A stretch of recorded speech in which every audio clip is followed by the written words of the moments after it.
Good morning હર હમણાદેવ guys. તો આજે તો નીકળી ગયો સવારમાં બારડોલી જવા માટે, કેમ કે આજે છે મારી એક્ઝામ, એટલે મેં નીકળી ગયો સવારે ફટાફટ જવા માટે. હમણાં તો જો વાતાવરણ કેવું થઈ ગયેલું છે, વરસાદ આવવાનો એકદમ, ને સવારે આવતો પણ હતો. ને પછી પાણી ખડકાવીને ઊભી રહી ગઈ, કેમ કે વરસાદ ચાલુ થઈ ગયેલો હતો ને તમારા ભાઈ રેનકોટ લેવા ઘર આવેલા હતા. પછી વરસાદ બંધ થયો એટલે નીકળી ગઈ પાછો જવા માટે. ને અહીંયા તો જો થોડો પણ નહીં વરસાદ, મને તો લાગતું છે ભગવાન મારી હમણાં જ પરીક્ષા લેતો છે.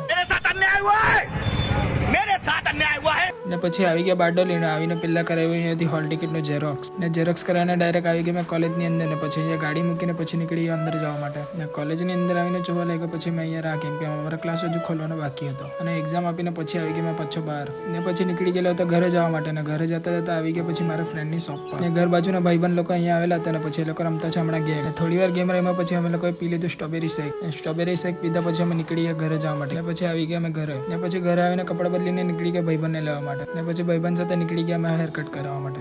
ને પછી કરાવી લીધા મેં હેર કટ. ને કેવો લાગતો છે કમેન્ટ કરજો. ને પછી નીકળી ગયા અમે લોકો ચાય પીવા. પછી આવી ગયા ડાયરેક્ટ અમે પાણી ખડકાવીને ગોળવાળી ચાય પી લીધી. ચાય પીને તો આજે મજા આવી ગઈ.